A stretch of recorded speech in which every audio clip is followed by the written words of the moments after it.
Friggin' what up, dude? Strider Wilson, and I'm the host of this podcast that's mine, going to be called History is Dank. History is Dank with Strider Wilson. Dankness from the ground. Friggin' what up, dude? Welcome back to another ep of History is Dank. Fired up to be here. We got Aaron on the sticks as per usual. What up, Aaron? What up? Just freaking chilling in here, dude. Chilling and grilling, earning and burning, doing it right, dude. We're about to freaking cut it up and flesh it out, dude. Like a freaking fresh, dank piece of salmon, dude. You ever know dudes that say salmon? I mean, not literally, like they do it as a joke. I used to get mad at JT. He said salmon for a while. And he also called this dude Mike Habner for some reason. I'm like, dude. And one time I was just grumpy, probably hadn't eaten in a while. And I was like, dude, it's salmon and Haber. And out of nowhere, JT hadn't said Habner wrong for like maybe 2 weeks. And he's like, whoa, dude, let's go crush some Wahoo's fish tacos. And I was like, that's a fire call, dude. You know what I've been crushing a lot lately, dude? Pickles. I've been crushing pickles. Do you like pickles? I do. Are you a dill guy or a bread and butter guy? Okay. All right. You just asked me a question that I'm not entirely educated on. Are we talking like, I think these are dill. Like I'm getting a jar of Clausen wedges. That'd probably dill, yeah. In the butter ones, like bread and butter, yeah. What's the It's more of a sweet than a sour. Those are dank, and I think I know what you're talking about. I think I have those like on the on a chicken salad sandwich sometimes that my mom's friend makes when we sit out on my mom's dank backyard, just having a classic old, mom-son visit, dude, crushing some dank chicken salad sandos, and I believe those are the bread and butter style pickles you speak of. Mm-hmm. I mean, I like both. Don't get me wrong. I think I like both too. Yeah, I think I like both. If I'm gonna have just a raw pickle, mm-hmm. I want a bread and butter. Really? Yeah. See, I think maybe yet again, like with In-N-Out and Five Guys, we differ here. I think if somebody's got a gun to my head and they're threatening to throw me off a cliff and they're saying pick dill or bread and butter, I'm going dill. And I'm going wedge and I'm going Clausen. This is a free endorsement here for Clausen. I'm getting no other type of pickle, and I'm not getting the halves. I'm not getting a whole pickle. I'm only getting the wedge. It's just got that perfect shape. I've got it down to where I've got a side of Ruffles. I got my dank sando, and I'm just housing these. I'm talking 2 or 3 per serving. If you go to a deli or whatever, they give you like 1 pickle wedge. Yeah. I'm housing 3. Wow. Unless you go to Jimmy John's, then you can get all 4. That's cool. Jimmy John's has the best pickles. But as far as my fast food sandwich chains, and I put like, Jersey Mike's, Jimmy John's, Quiznos. Subway's below all of these. I'm sorry to hate on Subway. Yeah. Just had it That's too fair. much. Jersey Mike's is my number 1. But I freaking love J Mike's, dude. But we're talking Jimmy John's for the pickles. Yeah. Sign me up. Fired up on them, dude. Fired up on that. So that's basically my history of it's my personal history update right there, dude. Just been crushing pickles recently, dude. Housing them, dude. Clausen, dude. I love them so much. I want to get a shirt like a Bill Murray style hip golf shirt, that just has Clausen pickle jars on it, and then wear some weird pants that go with it. Maybe some Cubs pants. I don't know. Disapprove. True. Yeah, I wouldn't do. Aaron, I would never do that to you. I'll never do that to you. Thank you, my dog. Get some freaking Cardinals pants, dude. Freaking legit, dude. My buddy got drafted by the Cardinals. Did I ever tell you that, dude? My buddy Babona. Oh, nice. Yeah, I know. I know of Babona. You know Babona? Yeah. Yeah. I shouted him out on past ep of having a perfect rig for playing Snappa. Good size, lean muscle build, maneuverability, and intense ability to focus. Only downside is, I'm playing Call of Duty Warzone with my dog Babona. He's not as vocal as he should be on the comms. But no one's as terrible as my dog Daniels. Sorry, guys, I'm putting this out there in the ether. I'm ripping on you right now. I've got a platform, and I'm taking you down. All right. For today's historical share, dude, fired up.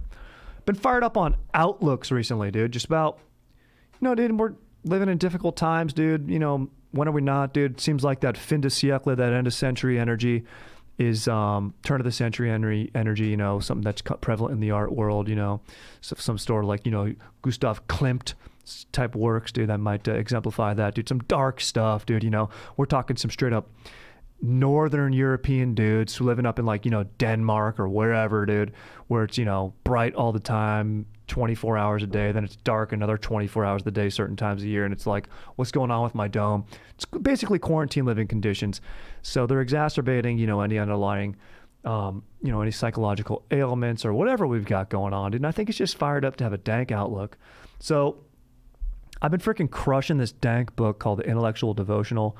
It's tight. I mentioned it on a past pod, and dude, basically it's just like a brief bio of some of history's most intense personalities, whether intense be in a dank or an undank way.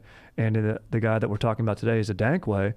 And he taps upon that question that we always ask ourselves, a question that hits maybe slightly harder than would you rather have a bread and butter pickle or a dill pickle, which is human nature basically good or is it intrinsically evil? These are things I think about while I'm on the paintball course. These are things I think about while I'm valeting someone's Mini Cooper, which I'm actually thankful for. It's tough to get in, but once you're in, it's an easy car to park. Fits in most spots, maneuverable, and honestly, if they've got a convertible, I'm just standing up directly in it and stepping out over the door. Also, it's a great heist car. I don't know if you've ever seen Italian Job. If you haven't, what up? Check it out. But yeah, dude, these are questions I ask myself all the time. It's questions we always got to be asking ourselves. What's going on inside of our domes? What are we intrinsically good or are we intrinsically bad? And this dude we're talking about today, Mencius, dude. Mencius is best known for defending the position that humans at heart fundamentally good, dude. Which fires me up. He was heavily influenced by a man we've all heard of, Confucius, dude. And freaking Mencius, he lived from 371 to 289 freaking BC, dude. Confucius, his predecessor and his influential teacher, lived from freaking 551 to 479 BC, dude. Dude, we're posting up in China, dude. So before we get into Mencius, I just want to talk a little bit about Confucius because he was so heavily influenced by him. And I think, and I've done this before, I think with our dog freaking Che Guevara, dude, who's a straight up legend, dude, is, let's learn about the man from his own words, dude, And everyone knows of Confucius from the saying, oh, Confucius says. So let's hear a few things that he had to say. I pulled 10 dank quotes, dude, from our dog Confucius. Here we go, dude. The man who says he can and the man who says he cannot are both correct. I think we've heard stuff like that. I think it's freaking true, and I think it's freaking dank, dude. You got to believe, dude. It's freaking Yoda style, dude. There is no try. There is only do. Honestly, Aaron, that was a pretty fucking good Yoda, dude. That was a fire Yoda right there. Thank you, dude. My singing, dude, my acapella, my karaoke, it can use improvement. But you know what? My Yoda, I can. All people are the same. Only their habits differ. I think there's some truth in that, dude. Sounds like something a freaking grandpa would say to you while you're playing checkers in the park or something, dude. We have 2 lives, and the second begins when we realize we only have one. Each day counts, dude. It's a fire outlook right there. I like that.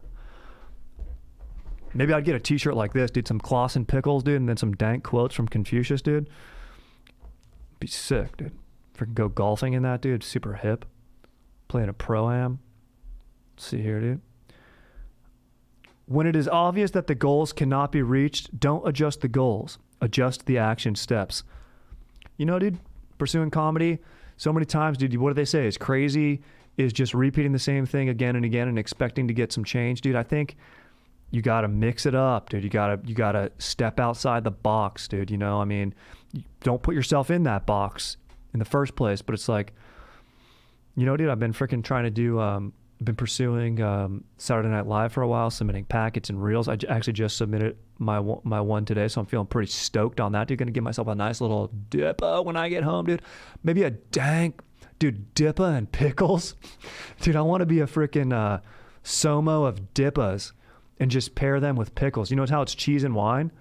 Maybe it's freaking IPAs and picks, dude. You know, IPAs and double picks. Dippas and picks, a.k.a. pickles, and then a.k.a. parlay picks, dude. That could be a dank entire podcast right there. Maybe it's a segment I got to just go on, you know, get yourself a bread and butter and then take the unders, dude, when the freaking Cardinals play the Cubs because they're going to have some lights out pitching. Am I right, dude? And there's going to be a Cardinals victory 1-0.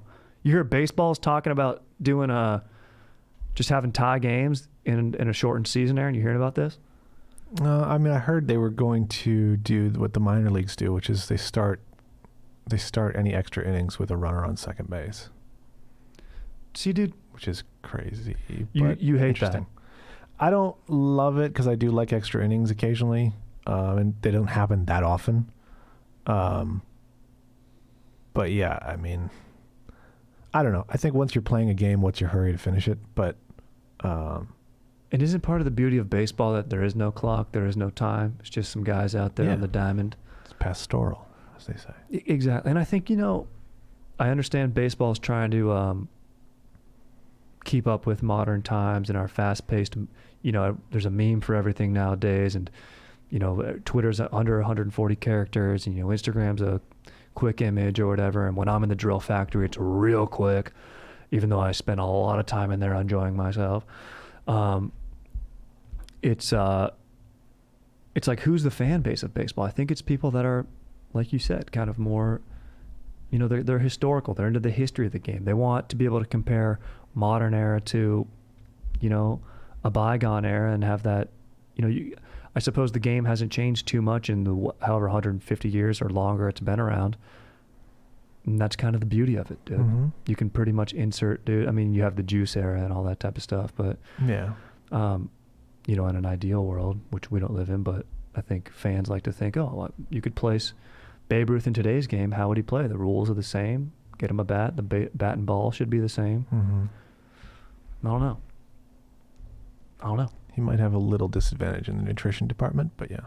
Dude, dude's freaking housing stogies and just dipping, dude, and just eating freaking porterhouse steaks in every city he goes in, just playing ball.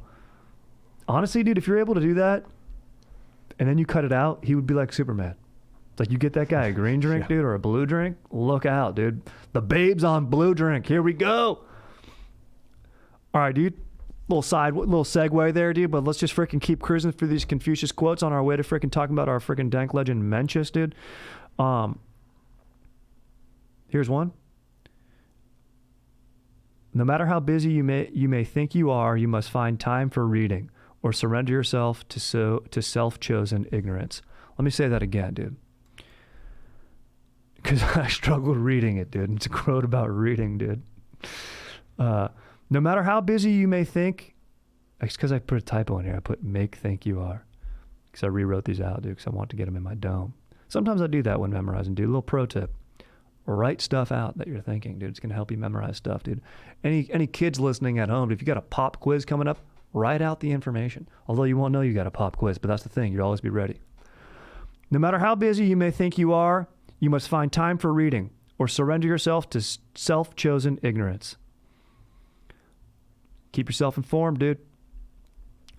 Never contract friendship with a man that is not better than thyself. Yeah, dude, don't freaking go slumming it, dude. Study the past if you would define the future. Love that one. Maybe should have saved it for last because it's so good. I mean, it's a little bit of what we're trying to do on this pod here, dude. You know, freaking gather information, gather freaking dank data so that we can freaking best set ourselves up for dankness in the future. If you want to be everything that's you, deep at the center of your being, that feels very much like something, okay, hold on. I was in robot mode. This is Mencius talking to his students here. I want you to be everything that's you, deep at the center of your being. And I said, that supports Mencius's claim that we're inherently good. Because if you're tapping into what's deep at the center of you, it'd be goodness. And Confucius, based on what we've just read, doesn't want people to be freaking unchill, dude. He wants people to be freaking chillers, dude.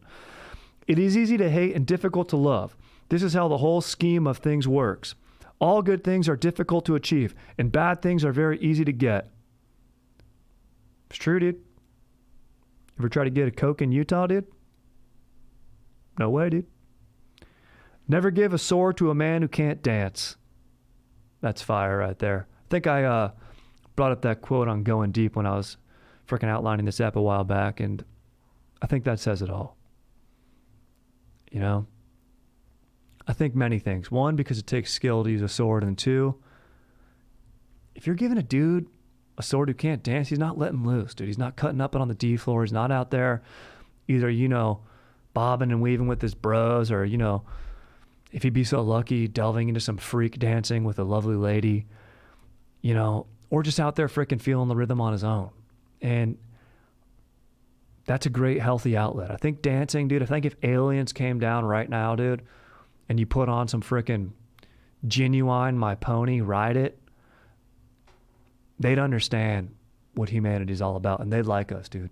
Even if it was the aliens from Independence Day who are freaking just straight up sitting there saying, you know, like freaking, peace, no peace. If they saw us freaking bumping and grinding to some Genuine, even some dank new house music, some just waiting, just freaking everyone getting horny for that beat to drop, just feeling that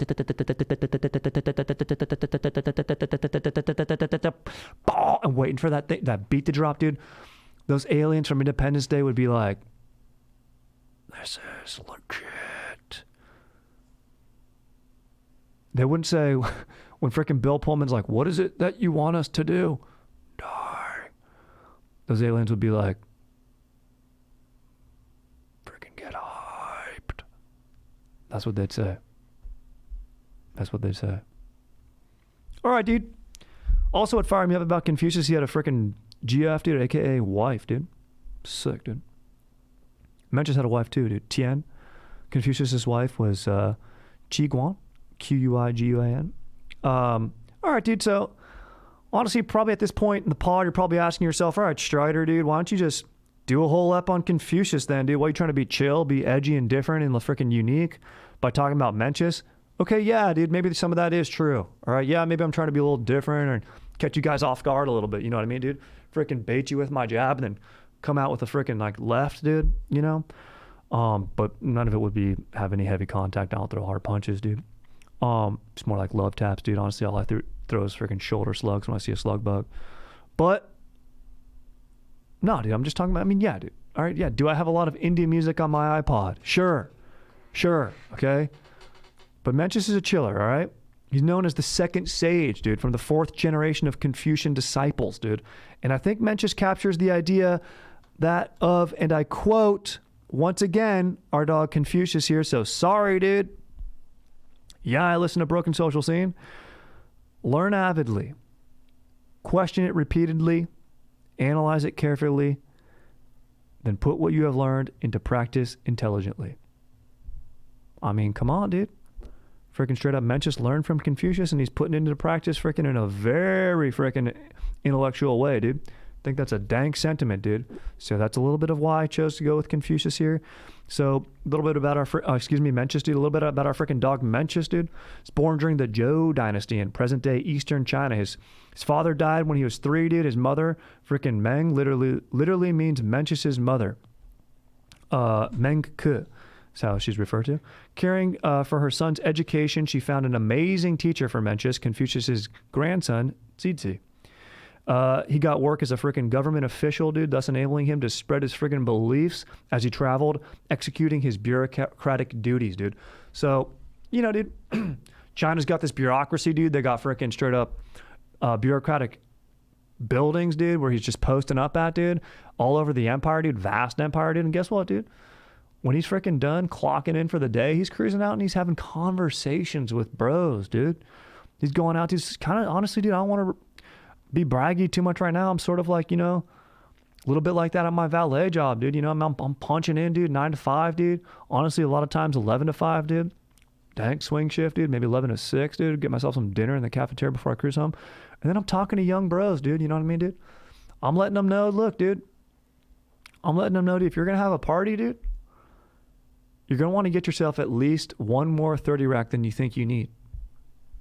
Okay, because when the beer games, the freaking drinking games start, dude, they're going to go like that. And you're not going to want to go on a run, dude. Okay? And guess what, dude? when your boys call you and you're like, this thing's turning from a mellow kickback into a full-on out party, be like, yo, on your way, can you pick us some beer, dude? Because once you get here, you're not going to be driving back, dude, because we're going to be getting our buzzes on. I'm just sharing that type of knowledge with bros on a daily basis. I'm also telling them, look, dude, go to the dentist, you know? Look, dude, get a place that's got central AC if you can. Okay? And also tuck a little something in your Roth IRA. You're going to want to do that, dude. Yeah, our freaking company, our Valley company doesn't do, you know, matching on that. But guess what, dude? Every little dollar counts. Did you get a fat tip, dude? Yeah, treat your GF to something nice. Tuck a little bit away, and treat yourself GF to something nice in the future too. You know what I'm saying? So, sorry to get a little braggy there, but that's just kind of, I guess I can say, you know, I'm sort of empathizing with Mencius here. Mencius believed that people were born with predisposed virtues, dude. 4 of them, dude. Empathy, respect for others, a sense of right and wrong, the ability to feel shame in their misdeeds. I mean, I think I could agree with that, dude. You see a little kid, dude. I mean, my little niece, dude, I think she's got that built in, you know? She does, dude. At least from what I've seen, dude. Also, dude, he said, he said these freaking 4 beings, he referred to these virtues as beings, sprout, all other virtues sprout from them, dude. That's what he said, dude. He said, dude, from these 4 beings were the sprout from which other virtues originated. And then, dude, just because I was interested, I'm like, all right, we've all heard of like 7 virtues. We've heard of 7 deadly sins. Freaking, once the 7 deadly sins were freaking dropped, dude, he dropped them like an album, dude. Freaking Pope Gregory did in 590 AD, dude. He dropped the 7 deadly sins. Then after that, he's like, all right, dude, and people are kind of bumming on that, dude. Let's come up with some 7 virtues. And the Christian virtues are identified as chastity, temperance, charity, diligence, patience, kindness, and humility. Practicing them is said to protect one against temptation from the 7 deadly sins. Pretty interesting, dude. Some freaking chill things, dude. That's our freaking Western outlook, dude. And then, you know, I mean, dude, honestly, dude, there's a lot of overlap, dude. Empathy, respect for others, compassion, dude. Sense of right and wrong, dude. Freaking kindness, dude. Feeling of shame and their misdeeds and humility, dude. I mean, come on, dude.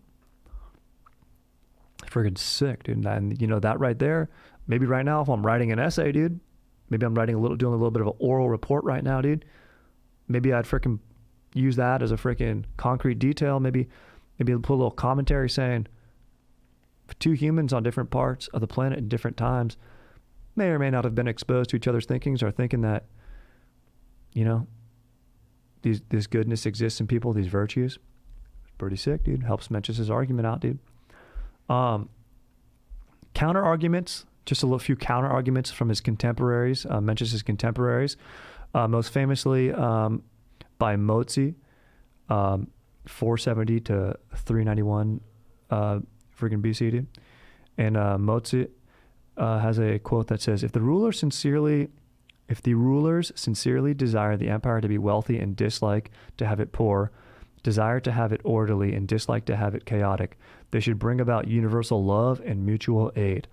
This is the way of sage kings and the way to order for the world, and it should not be neglected. I mean, it doesn't sound like he's telling people that are necessarily bad there, but what he's saying is he's basically doing a call out. I mean, a way that you could say, like, I mean, if Mozart was on Twitter, dude, he might put like pff in front of that and be like, if rulers sincerely desire the empire to be wealthy and dislike to have it poor, dude, desire to have it orderly and dislike to have it chaotic, you know, maybe parenthetical, as if, from Clueless, on freaking parenthetical, they should bring about universal love and mutual aid. This is the way of the sage kings and the way to order for the world. It should not be neglected. Boom. Hashtag what up. Hashtag legit, dude. Hashtag Confucius. He's probably inspired by him too. So, yeah, dude. He's just saying, you know, and I've talked about these imagined realities, that people need to have these imagined realities, you know, laws, order, rights. They're things that objectively don't exist. Objectively, you know, freaking from my freaking dank dog, freaking blanking on his name, but his dank book, Sapiens, dude. Novel Yuval Harari, I think.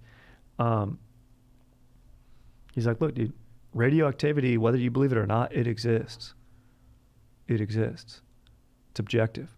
Subjective is, it's like freaking, I believe that I have the right to get next on the freaking basketball court.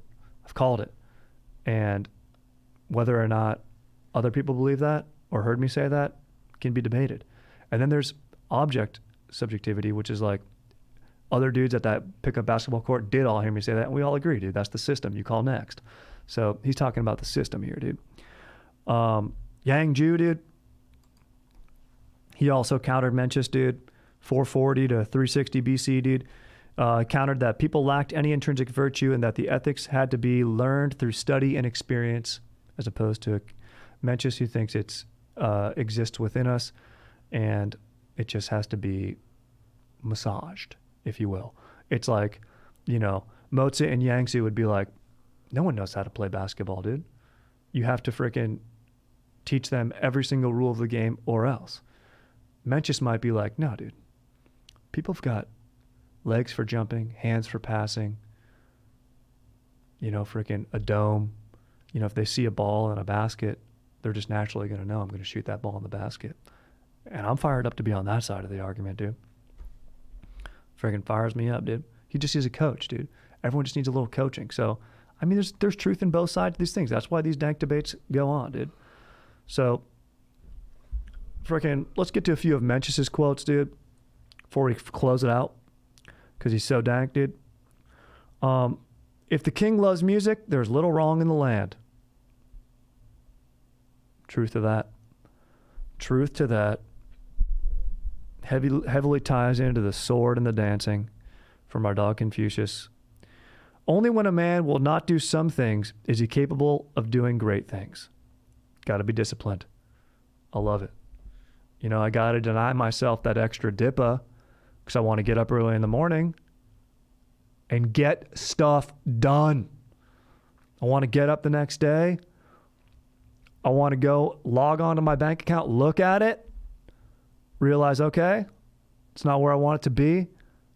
Now I got to go out and freaking park some more whips and hustle harder and score some fatter tips.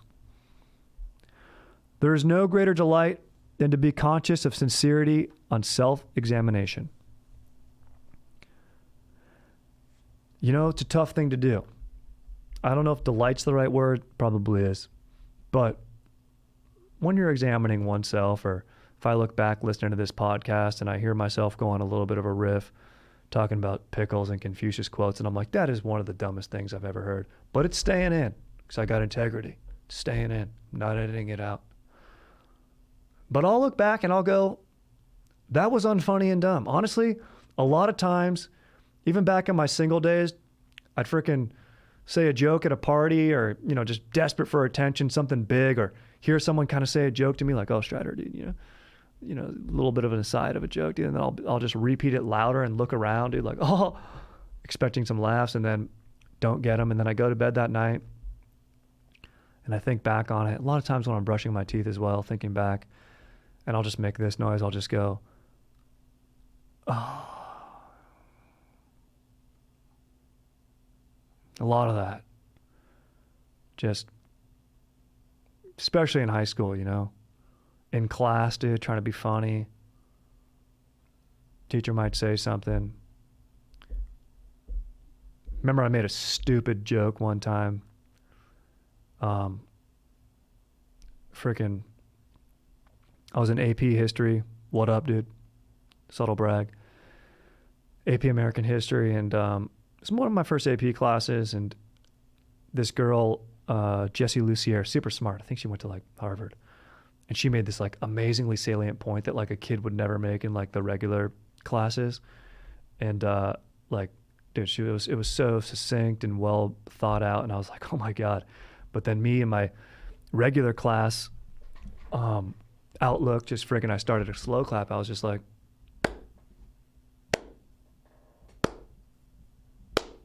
looking around, which would have been fire in the regular class. And basically the punchline of that joke is nerd, which isn't even a good punchline of a joke. What is that? It's lame. That's me just judging myself, feeling insecure. And then I learned that very valuable lesson when the teacher looked at me and he said, go stand outside. Nobody laughed. And I stood outside. And luckily, in the class next to me, I went to a Catholic high school. They were watching Prince of Egypt, and it was that fire part in the movie when that freaking song, Look at Your Life Through Heaven's Eyes, comes on. It's like, look at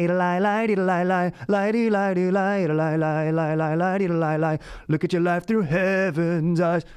It's an amazing song. In fact, I might listen to it on my drive home. Aaron, you ever seen Prince of Egypt? No, I did not. It's a dank movie, dude. It's historical. It's legit. Amazing animation.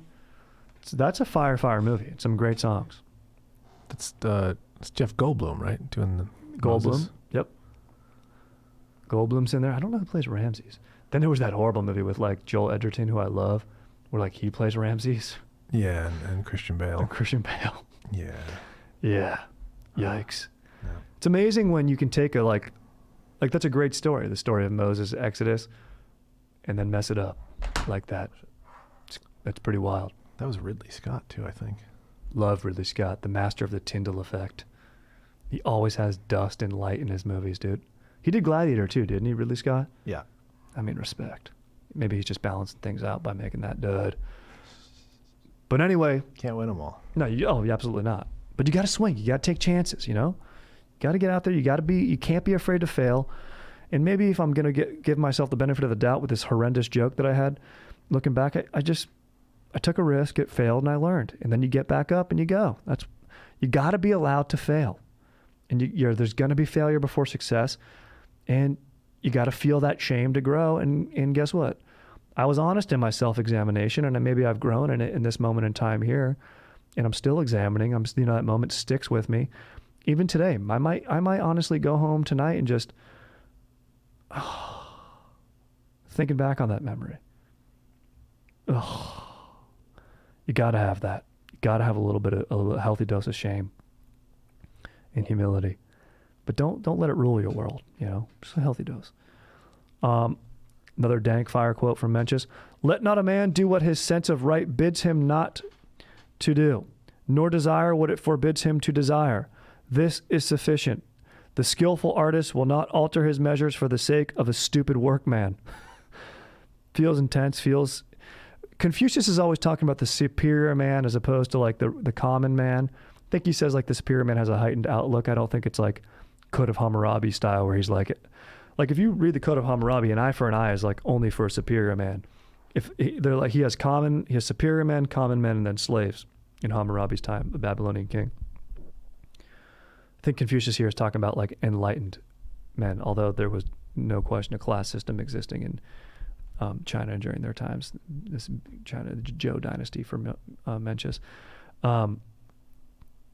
Although you could rise up if you had connections and stuff, kind of how Mencius's dank mom did. I like that he's got a dank mom too, dude. I got a dank mom, fired up on moms, dude. And so he becomes a bureaucrat, and he's through using the power, his mind, and bettering oneself, was able to rise up in society a little bit.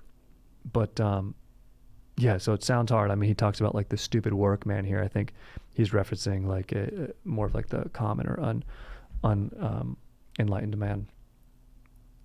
But I like that this kind of plays into comedy where it's like, you get so many stand-ups who are like, no, dude, I'm not going to change.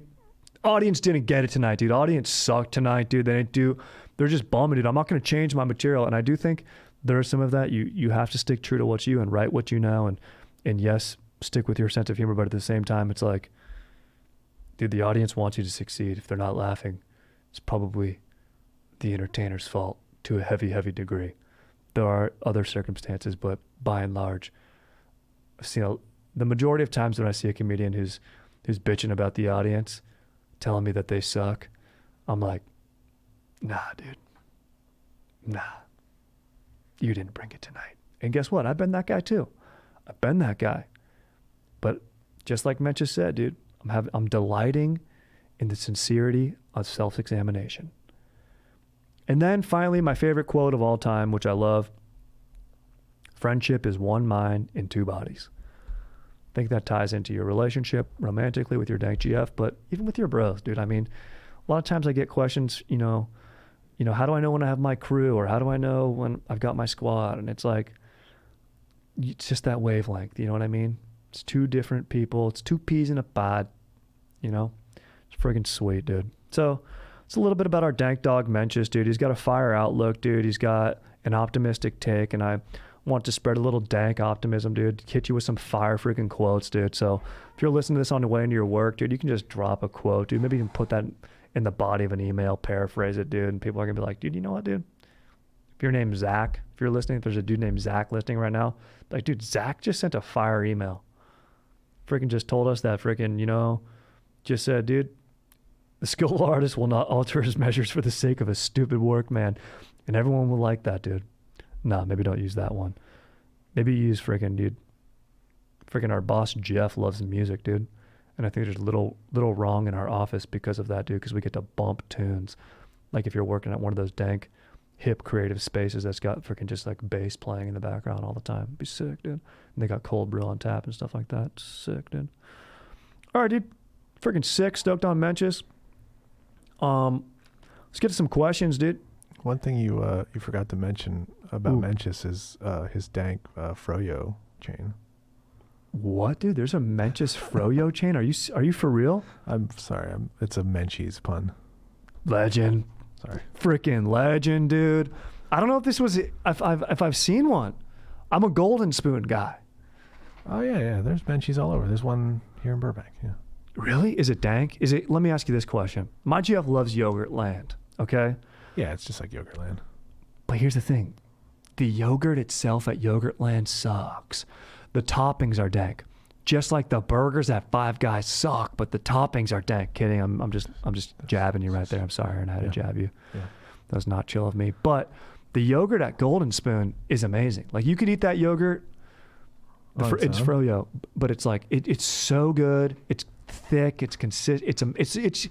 It's grandpa level frozen yogurt. It's almost like soft serve ice cream, but danker.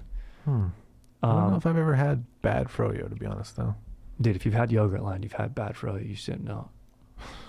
I've had Yogurt Land for sure. You've had bad froyo, dude. I hate to inform you right now. Oh, man.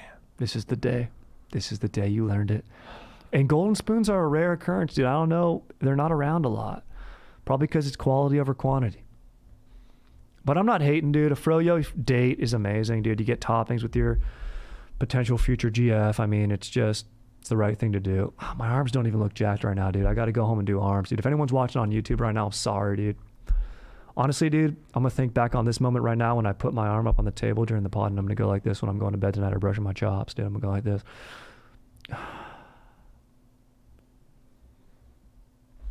All right, dude. Question. Strider, first off, I want to say that my dogs and I are beyond stoked you got your own pod. Thank you, dude. I'm freaking fired up, dude. Now, then to business. I'm writing you because one of my boys in my squad is completely kitty whipped, in case kids are listening.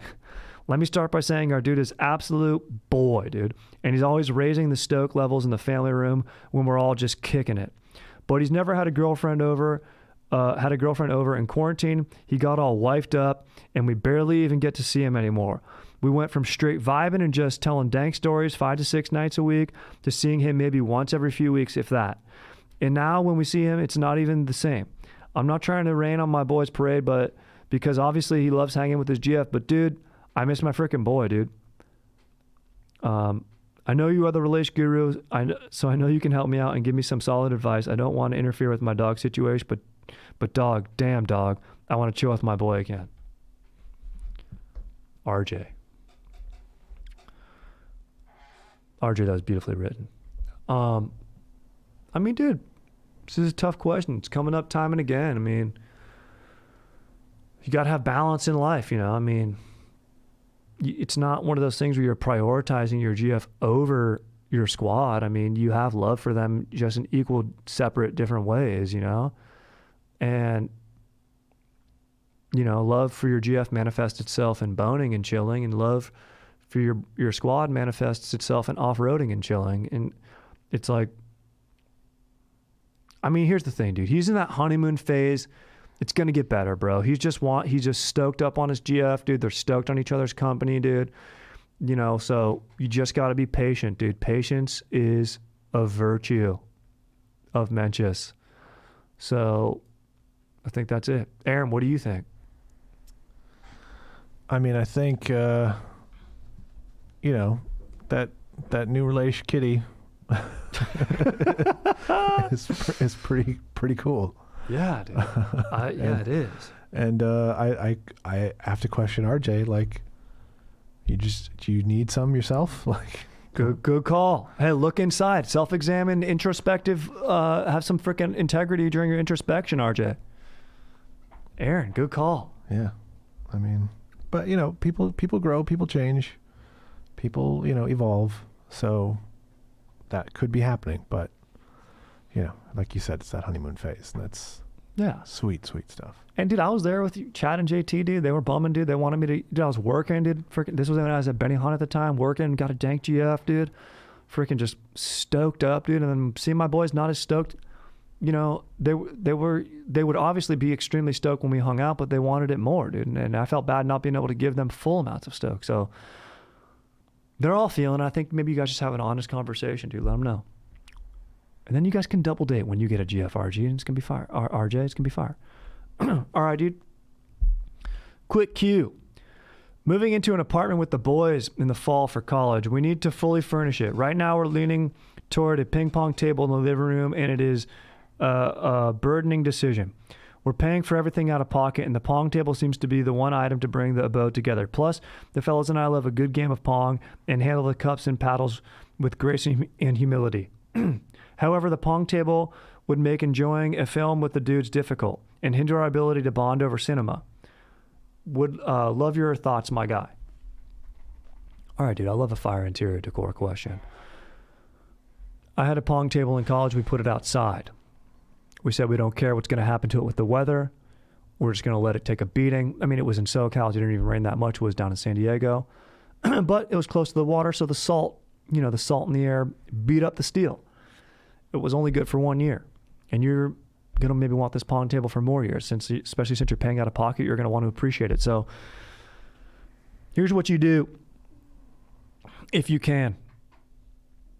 You get the pong table, you keep it centerpiece. You bring it, you make it the sort of the atrium of his little Roman abode. It's a centerpiece of the household. You got to have your pong as the atrium. It's going to keep you all together. It's going to be the highlight of the party. It's going to be dank. Then what you do, obviously you all are going to be watching computer movies on your laptops and stuff like that in your own rooms. So if you can, and you have a blank wall, get yourself a projector, get it secondhand. I don't even think they're that expensive. Then you just hook up one of your Rokus, or you can even connect to it freaking digitally, Bluetooth or whatever, through one of your dank laptops, and you just project movies, okay? And then a pong table folds up and rolls away, my dogs. It's got wheels on it. Correct me if I'm wrong. Every pong table I've seen folds up, rolls away. You just fold that puppy up and roll it out of the way. Pull out your chairs. Maybe pull out a bean bag. Then you're doing dank movie nights. You guys are all posting up together in a comfortable setting. You can fall asleep right there. I'm getting stoked just thinking about it. It's amazing. Might not have the best aesthetic appeal, when your moms come to visit, but it's going to have extreme functionality, and that's what's key. Dude, I'm even thinking, like, if you get a pong table that folds up, mm-hmm. If it folds up in such a way that you can paint the side that goes up white, there's your projector screen. Exactly, yes. It serves both purposes. That's dual functionality. Mm-hmm. That just got me fired up. And these dudes are in college. You got to get creative like that. Mm-hmm. You're learning critical thinking. That's amazing. I love that idea. And if you get the projector mobile, dude, now you probably want it mounted, but no, maybe you just put it mobile. Mount it up on a table or something like that. Worst case scenario, you use the ping pong table as a mount. If you don't use it as the projector screening apparatus, you freaking put the freaking projector right on the ping pong table and shoot it up at the wall, dude. There you go. Put on frickin' The Rock. Something like that. Something dank the boys can bond over. Maybe Con Air. You know, Michael Bay isn't exactly the best dude. Feeling Con Air, though, which I recently found out because of Aaron, is not directed by Michael Bay and is one of the dankest films of all time, starring one of the dankest characters of all time, Cameron Poe. I think I need to do an entire episode based on just Nick Cage roles. So yeah, dude. I mean, that's basically it, dude. Fired up, dude. Aaron, are you fired up on Mencius, dude? Yeah. Plato. I put this down just as a little outro. Plato was his contemporary, 429 to 347 BC. There's no evidence their paths or teachings ever crossed while alive. And I mentioned this earlier. I think that's fire because both dudes have this sort of built-in morality that they're tapping into, and it plays to their points that people are intrinsically good.